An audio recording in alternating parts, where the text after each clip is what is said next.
নমস্কার বন্ধুরা, আমার কথালয় চ্যানেলে আপনাদের সকলকে জানাই স্বাগতম। আজকে আমি আপনাদের একটি গল্প বলবো। এটি গল্প হলেও সত্যি, কারণ এটা আমার জীবনের সত্য ঘটনা।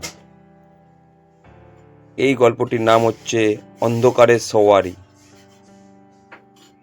আমি সেদিনকে রাত্রিবেলা কাজ শেষে বাড়ি ফিরছি। তারপরেরই ঘটনাটি আমি শ্রুতি নাটকের মতো শোনাব। আমি ভাগ্য, একেই বোধহয় বলে ভাগ্য। সারাদিন হাড়ভাঙা খাটুনি, তার ওপর কাজের চাপে বাড়ি ফিরতে খুব রাত হয়ে গেল। শরীরটা আর দিচ্ছে না, মনে হচ্ছিল চাকাটা ঘুরছে না, যেন আমার জীবনটাই থমকে গেছে। আর ঠিক তখনই ঠাস করে শব্দটা হলো। চেনটা ছিঁড়ে যখন নিচে পড়লো, মনে হলো আমার মেরুদণ্ডটাই যেন ভেঙে গেল।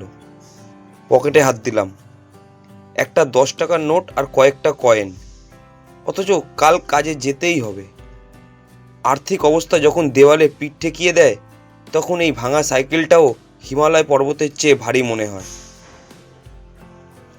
যখন আমি বাড়ি ফিরছি, তখন অন্ধকার রাস্তা দিয়ে কত দামি দামি গাড়ির আলোর ঝলকানি দিয়ে বেরিয়ে যাচ্ছে।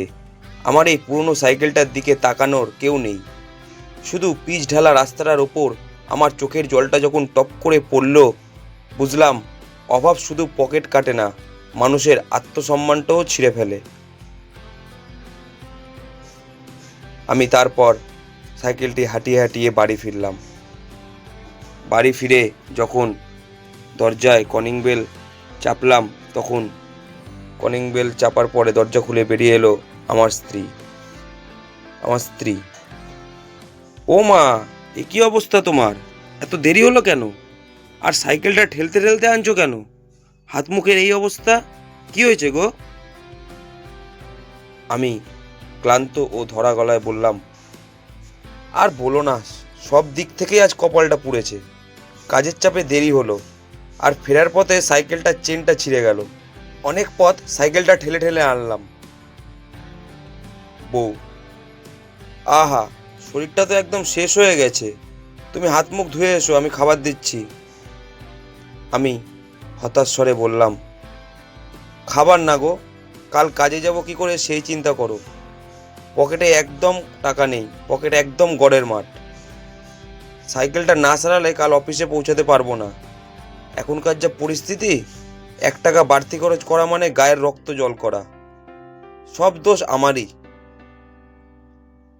সেই কথা শুনে বউ কিছুক্ষণ চুপ করে রইল।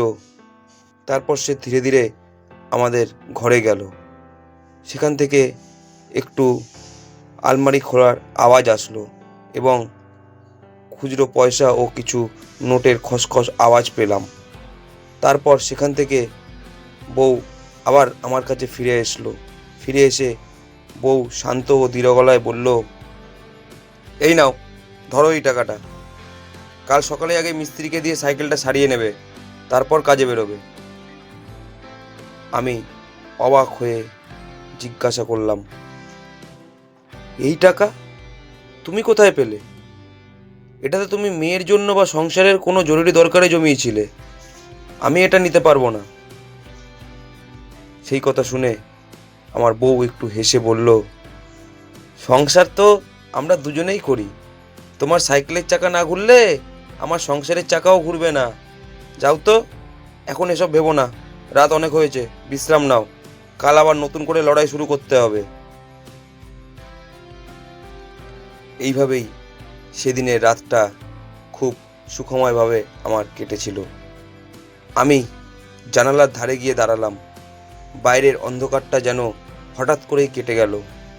ভাবছিলাম, আমার পকেট হয়তো আজ খালি, আমার আর্থিক অবস্থা হয়তো খুবই খারাপ, কিন্তু আমার পাশে যে মানুষটা দাঁড়িয়ে আছে, সেই মানুষটার বিশ্বাসই আমার জীবনের সবচেয়ে বড় পুঁজি। পকেটে টাকা না থাকলেও যার ঘরে এমন ভালোবাসা আছে, তাকে হারানো পৃথিবীর কোনো অভাবেরই সাধ্যি নেই। ধন্যবাদ। গল্পটি কেমন লাগলো কমেন্টে অবশ্যই জানাবেন। ভালো লাগলে লাইক করবেন, চ্যানেলটিকে সাবস্ক্রাইব করে পাশে থাকবেন। এটি গল্প হলেও এটি আমার জীবনের সত্যি ঘটনা।